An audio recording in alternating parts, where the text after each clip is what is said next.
Friends, welcome to the channel. இன்னைக்கு நம்ம ஒரு முக்கியமான ஒரு இன்ஃபர்மேஷனை பற்றி நம்ம இன்னைக்கு கிளியராக பேச போகிறோம். அதாவது இந்த video fully dedicated to the students, high school students ready to go to the university and conquer the world. So அவங்களுக்காக உள்ள வீடியோ தான். வித்தவுட் டிலே வாங்க வீடியோக்குள்ளே போகலாம். ஸோ இந்த வீடியோ என்னன்னு பார்த்தீங்கன்னா, ஒரு யூனிவர்சிட்டியை எப்படி சூஸ் பண்ணுறது, ஈஸியாக எப்படி அப்ளை பண்ணுறது, எக்ஸாமினேஷன் என்னென்ன இருக்கும், எப்படி ப்ரிப்பேர் பண்ணுறதுன்னு சொல்லிட்டு ஒரு 10 ஸ்டெப்ஸில் உங்களுக்கு ஈஸியாக சொல்ல போகிறேன். நீங்கள் ஃபஸ்ட்டு அதுக்கு முக்கியமான விஷயம், நீங்கள் என்ன படிக்க போகிறீங்கன்னு சொல்லிட்டு கிளியராக உங்களுக்கு ஒரு விஷன் இருக்கணும்.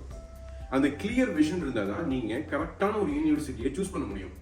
ஸோ நீங்கள் ஃபர்ஸ்ட் ஆஃப் ஆல் உங்களுடைய டீச்சர்ஸ், உங்களுடைய பேரண்ட்ஸ் கூட டிஸ்கஸ் பண்ணிவிட்டு நீங்கள் என்ன படிக்க போகிறீங்கன்னு சொல்லிட்டு 100% அந்த ஒரு டெசிஷனில் ஃபர்மாக இருக்கணும்.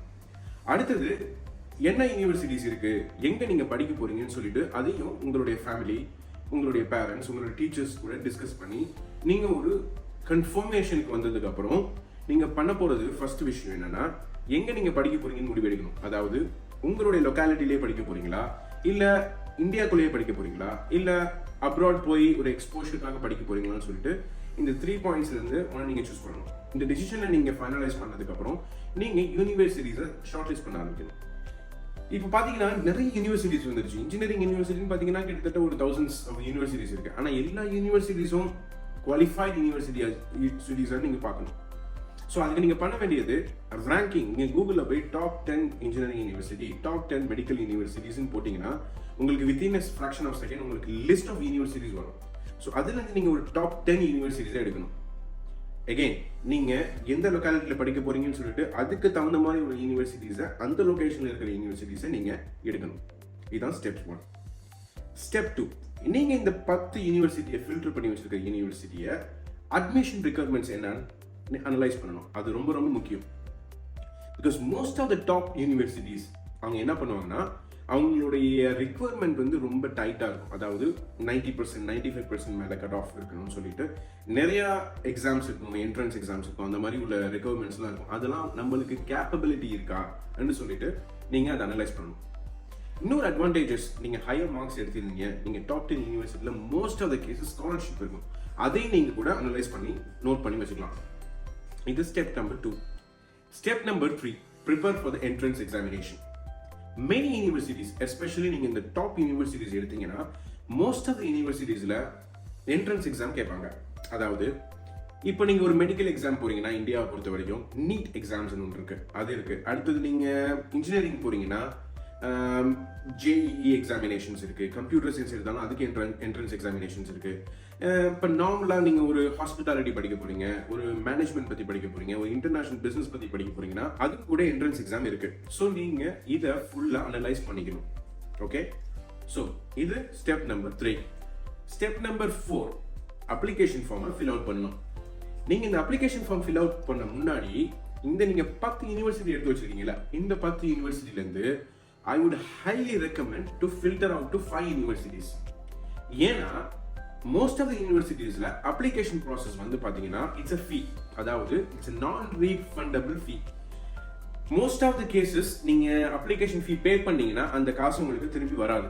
ஸோ அதனால நீங்க 10 யூனிவர்சிட்டிஸும் போய் அப்ளை பண்ணி அப்புறம் அந்த காசு திருப்பி வராம அது unnecessary loss. அதனால ஃபார்மா நீங்க டிசிஷன் எடுத்ததுக்கு அப்புறம் இந்த 5 out of 10 ஒரு 5 யூனிவர்சிட்டிஸை ஃபில்டர் பண்ணி அதில் போயிட்டு உங்களுடைய அப்ளிகேஷன் ப்ராசஸ் நீங்கள் ஃபீ பே பண்ணணும். ஃபீ பே பண்ணிட்டு please double check all the informations when you fill up the application process. அது ரொம்ப ரொம்ப முக்கியம். இல்லைனா எகெயின் நீங்கள் அப்ளிகேஷன் ஃபீ பே பண்ணுற மாதிரி வரும். Again you need to fill up the entire form. So it's unnecessary hassle. ஒரு பக்கம் காசு போகும், இன்னொரு பக்கம் time waste, and admission requirement முடியறதுக்கு, அப்ளிகேஷன் ஃபார்ம் முடியறதுக்கு க்ளோசிங் டேட்ஸ் வரும். So I would highly recommend to please double check the information that you are providing in the application form. இது step number 4. அடுத்தது நம்ம போக போறது step number 5. அதாவது prepare a statement of purpose. Most of the universities, நீங்க for example நீங்க ஒரு engineering apply பண்றீங்க, இல்ல ஒரு டாக்டர் மெடிசின் அப்ளை பண்றீங்கன்னா, out of 199% of the universities அவங்க என்ன கேட்பாங்கன்னா SOPs.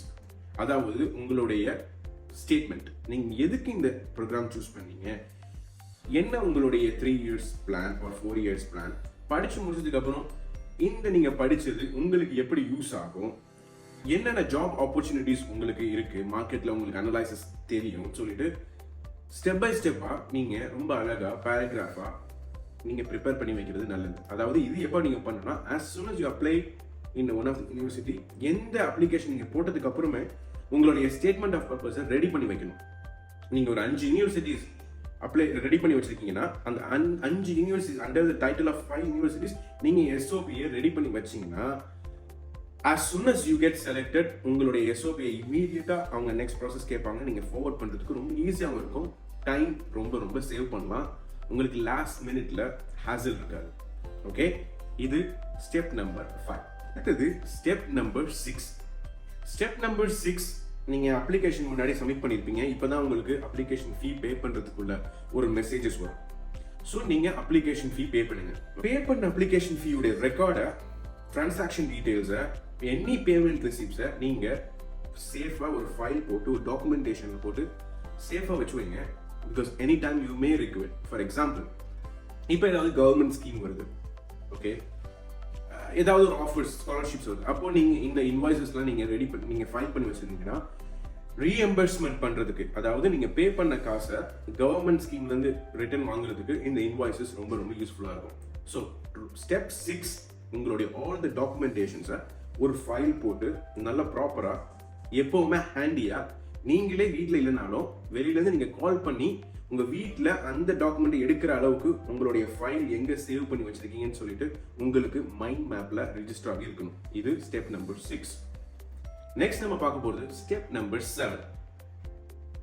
Submit the required documents.